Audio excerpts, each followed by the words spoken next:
how Greta Van Fleet isn't like they're the gold standard right now, which is crazy because so long ago that was about you're talking about the money. Continue. My bad. Oh, I mean, you basically hit the perfect synopsis there. Yeah, I don't know. It's just the industry's completely different, and not that music is all about the industry, but to some extent, the industry intertwines with the art. Plays a big role. So it's like the industry dictates what new artists create. They dictate the algorithm. The algorithm dictates the marketing, the money. Yes. And I mean, which is most important, and right? popular influence too. Like it does control how the culture, people think, which is kind of crazy. And I don't know. It's weird to think about that. Yeah, it is. It really is. No, that you make a great point because you're right. Like all these big industries and government and everything clearly controls and manipulates a lot of things that, like, whether we think about it or not, it's true. They clearly play a role. They play a factor in the culture, and for sure, like we were talking about last pod, industry plants. We bring up industry plants a lot, not like intentionally. I just like I like to give people their flowers and their respect, whether they get love from the industry or not. If I think that they offer something, they're talented, I want to support them. We've said it before. So many people are so talented and make great stuff, like Dan Saladay. Check them out. Shouts. And they don't get the love that like people who aren't as talented, and just like, I don't want to name any names and call out any industry plants, but you know, that's definitely a thing. It's like, yes. If the head of Sony is like, yes, okay, this person is young, attractive, and marketable, and they will sell their soul, we'll do it. We'll do it. Yeah, we'll pump everything we got into this. We'll buy them. Why wouldn't we? We'll buy them 1 billion streams, and then everyone's gonna like them. Like, yeah. I mean, not that I don't want to be that cynical, but like, yes.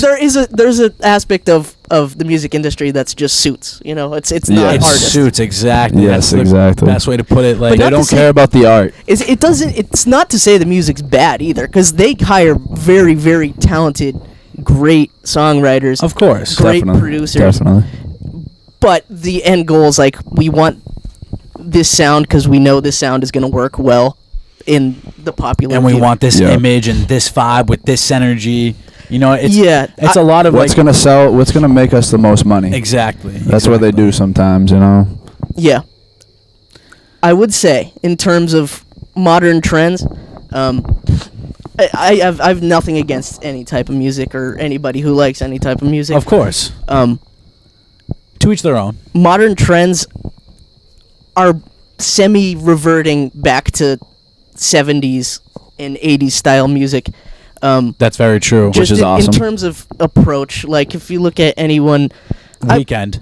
I mean, The Weeknd, was it Blinding Lights? That's an 80s song. That whole 80s song. That whole album, Weekend's Dawn FM song. and After Hours are strictly... Is that my phone or your phone? It's strict. Is that ESPN? Turn ESPN off. Shouts to ESPN though. Sorry, but yeah, Dawn FM and After Hours by The Weeknd is completely 80s vibe. Right. And I think it fits perfectly. I think The Weeknd fits in that genre so much better than what he was doing before with, you know, Balloons or whatever that album was. Or, I think he just fits better in that genre. Clearly, he's almost like he's the most streamed artist now because of making that switch. That is remarkable, actually. Yeah. He's like he gives like a Michael Jackson vibe as well. Vocally, yes. Vocally, for sure. I think he also gives a. He's a performer. He gives a Delaire 7-7 vibe. Yeah. To be honest. Yeah. Does he? And vice versa. Yeah. You think? I feel like Delaire's more moved into the indie vibe now. Yeah. Well, Delaire can do anything. Delaire can do anything. 100%. You've definitely listened to some of Delaire's music. Oh yeah, we do.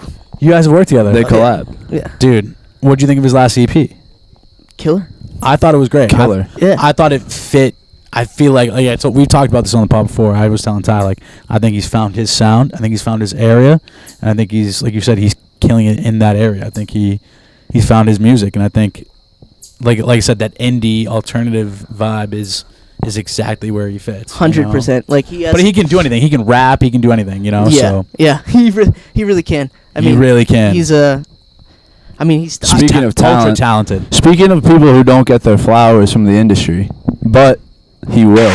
Shout out Shouts the to last Larry. 77. Can we get him back on the pod? Yeah, we're gonna get you back on the pod. Everyone watching, go to his page right now. Leave this video and then come on back. Yes, subscribe please. to him. Show love. Show love. Thank you. Show love.